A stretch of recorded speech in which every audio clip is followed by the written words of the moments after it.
BCB বস আমিনুল ইসলাম বুলবুল বলেছেন যে তারা এশিয়া কাপের আগে একটা সিরিজ আয়োজন করতে চায় বাংলাদেশের প্রস্তুতির জন্য। আসলে এখন বড় দলগুলোর সাথে শিডিউল পাইতেছে না, এজন্য হয়তো নেদারল্যান্ডস অথবা নেপালের সাথে তারা কথা বলবে যাতে একটা সিরিজ আয়োজন করা হয়।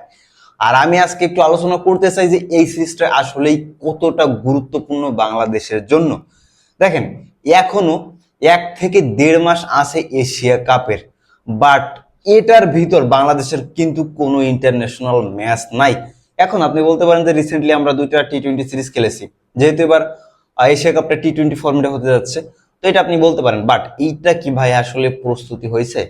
120 রানের একটা উইকেটে খেলে এটা কি আপনি প্রস্তুতি বলতে পারবেন? যেখানে আপনি যদি আরব আমিরাতে খেলেন সেক্ষেত্রে তো আপনি হয়তো বেস্ট বেস্ট ব্যাটিং উইকেট পাবেন না, বাট এত সোলো এত বাজে উইকেট তো আর থাকবে না, সেখানে তো আর ধান ক্ষেত থাকবে না, তাই না?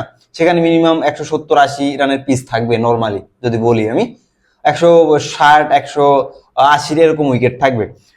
তো বাংলাদেশের উচিত যদি শিডিউল পায় নেপাল বা নেদারল্যান্ডসের কাছে, সেক্ষেত্রে অ্যাটলিস্ট 180 রানের উইকেটে খেলা।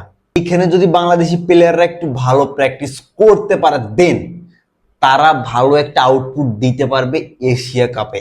এজন্য আমি মনে করি এই সিরিজটা খুবই খুবই গুরুত্বপূর্ণ। মানে এইখানে যে আমি বলতেছি না যে সিরিজ অলরেডি ফিক্স করা হয়ে গেছে, বাট এইখানে এই যে নির্দিষ্ট একটা টাইম রয়েছে 1 মাসের মতো, তো এইখানে একটা সিরিজ অবশ্যই খেলা উচিত বাংলাদেশের, আমি আমার দৃষ্টিকোণ থেকে যদি আমি বলি।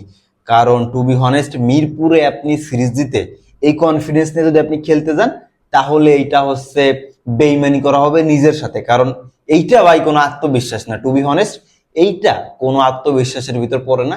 কারণ এটা মিথ্যা আত্মবিশ্বাস। এই উইকেট আপনার আরব আমিরাতে থাকবে না, কেউ এই উইকেটটাকে উঠিয়ে আরব আমিরাতের মাঠে পাতাবে না। সো এইখানে তো প্র্যাকটিস করে লাভ নাই, তাই না? আর শ্রীলঙ্কা যে উইকেটটা ছিল না, এটা এটা not bad, not bad at all. But ওইরকম যদি উইকেট থাকে বাংলাদেশে, ওইরকম যদি করতো লাস্ট সিরিজে পাকিস্তানের সাথে, তাহলে ভাই বলতাম যে প্র্যাকটিস হ্যাজ বিন ডান। তো আমি পার্সোনালি মনে করি যে একটা সিরিজ অ্যাটলিস্ট করা উচিত যেভাবে হোক। যদি নেপাল, নেদারল্যান্ড, স্কটল্যান্ডও হয়, তাহলে অবশ্যই একটা সিরিজ করা উচিত। একটা অ্যাটলিস্ট একটা ভালো উইকেটে খেলা দরকার, যেখানে ব্যাটসম্যানরা ভাই একটা ভালো উইকেটে আপনি পারভেজ হোসেন ইমন, তানজিদ তামিম, লিটন দাস এদের নামাই দেন, তখন ভাই এদের মানে এদের পটেনশিয়ালিটি কি তখন আপনি দেখতে পারবেন, এরা কোন লেভেলের ব্যাটসম্যান তখন আপনি রিয়েলাইজ করতে পারবেন। আর তখন পরীক্ষা শুরু হবে আমাদের বলারদের, তারা আসলে একটু ব্যাটিং উইকেট হলে কেমন বল করতে পারে, তখন তাদের পরীক্ষা শুরু হবে। এর জন্য টি-20 ক্রিকেট, অ্যাটলিস্ট টি-20 ক্রিকেট ভালো উইকেটে খেলা উচিত। আপনি টেস্টে হোম অ্যাডভান্টেজ নিতে পারেন, সেটা সব দেশ নেয়। ওডিআইতে মোটামুটি সবাই নেয় না, বাট কয়েকটা দেশ নেয়। আর বাংলাদেশ টি-20তেও হোম অ্যাডভান্টেজ নেয়, যেটা দুনিয়ার কোনো দলই নেয় না।